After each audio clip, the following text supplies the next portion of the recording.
Hello again, it's me, Saskia. Today is day 2 of the Tourette challenge. The tripod for my phone broke, so I'm just gonna have to hold it. We shall see how this works. Today's question is, what is Tourette syndrome? It's a good question. And it gets kind of detailed, so bear with me.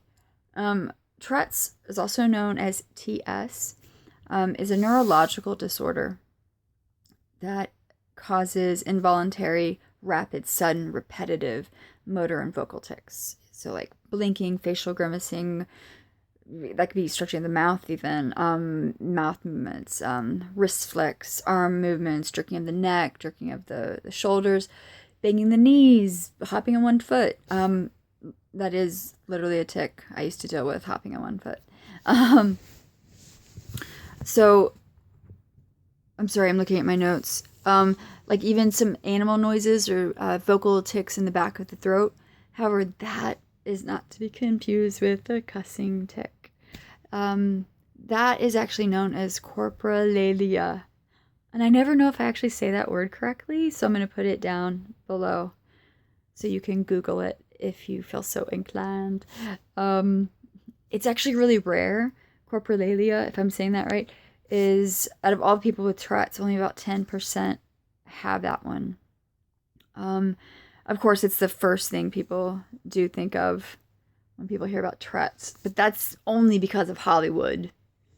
You know, Deuce Bigelow, they make fun of that, and unfortunately, that is not an accurate representation of those of us with Tourette syndrome. There are hundreds and hundreds of different kinds of tics. Some will disappear, some will come back. They wax and wane. When one tic disappears, one comes out to take its place. A new one. 200,000 people are diagnosed every year. So it's actually not as rare as people think. It's actually much more common. I remember years ago when I started learning more about Tourette's, I was shocked at how common it actually is. And in the past, 3-4 years, I've met more people with Tourette syndrome, which can be mind-blowing, because then you're like, wow, I'm not alone. And of course, we know that, but when you're not around people with Tourette's, it can easily feel like you're the only one dealing with these tics that seem ridiculous at times. The exact cause of Tourette's is still unknown, but we do know that genetics and environmental factors play a huge, huge role. Most cases are genetically inherited. Like me. I inherited Tourette's through my mom. Hi, Mommy. No, it's not your fault. Just want you to know that.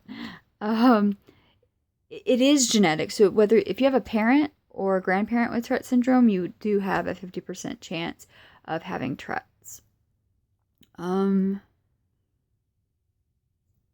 enough, there is no gene that has been identified as the Tourette gene. We have genes for everything else, but Tourette's has not been identified yet. So we definitely need more research and more funding and more awareness on this level.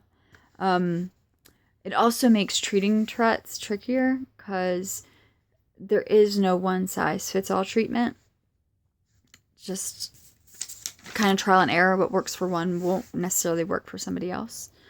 So now for the semi-clinical brain anatomy explanation. I wish I had a model of a brain right here that I could show you, but I don't. So we're going to envision it. I'm pointing to my brain. Tourette syndrome, is believed to be caused by dysfunctional activity within the thalamus, the basal ganglia, and the frontal cortex. What does that mean in English? I'm glad you asked. So the thalamus is basically the control center of the brain that's deep, deep within the brain. And it controls body movements. The basal ganglia is strongly interconnected with the thalamus. And that also controls voluntary motor movements, especially eye movements, which totally explains why I wink at people, even when I'm not. It does explain why everyone with Tourette syndrome demonstrates some kind of eye tic. Like right now I'm ticking and it's annoying. But now you have some live examples. Let's see. The frontal cortex, which is this part of the brain, it's the very front. It's also connected to the other two, and it's the executive function part of the brain. One of the elements of that is the ability to suppress inappropriate urges that may be socially unacceptable. So that's how those three work together. But in those of us with Tourette syndrome, there's like this giant failure of connectivity and communication. Basically, those three areas are playing a game of telephone, and the signal is getting lost, crossed, or just not coming through. Doesn't mean it's not active. It just means it's not operating efficiently. There's also an imbalance of dopamine and serotonin levels. And you combine that with the other three areas that are not working at their best. That's what causes the involuntary tics, because there's nothing in those areas that are saying, no, we are not going to do this particular movement. Instead of saying, hey, I choose to raise my hand, I choose to blink, I choose to wink at you. In this case, the body just follows the neurons that are misfiring in the brain, saying, move. And unfortunately, those movements are not beneficial.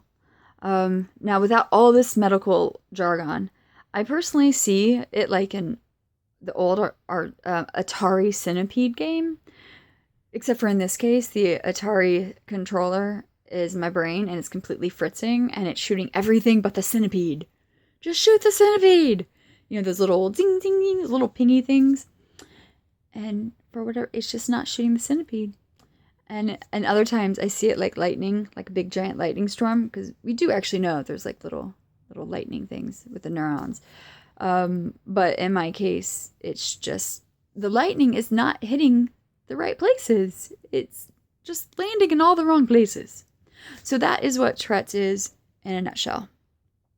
My challenge for those without Tourette's is to pick one or two simple movements. Maybe it could be eye tick, stretching of the mouth, a facial grimace, wrist flick. I do that a lot. Shrugging of the shoulder, neck jerking. I'm actually going to start ticking if I start talking about that. The more I talk about ticks, the more I tick, actually. But my challenge is for you to pick one or two of those ticks and to spend an hour today, every minute, doing those two ticks, or even one tick. No matter where you are and no matter who's around you. Because I really believe the best way for somebody to understand Tourette's is to live it or to experience it in some way. And then I challenge you to be really grateful for the ability to just be still. Just to know that you are in control of your body. Because that's got to be a great feeling. So empathy and gratitude, that's essentially the challenge. So thank you for watching. Share, post, like, ask me a comment, ask me a question, and post a comment. Tell me how your challenge goes. Tell me the reaction people had. Tell me how you felt. I will tell you, after, they do hurt. The ticks are painful at times, depending on the tick.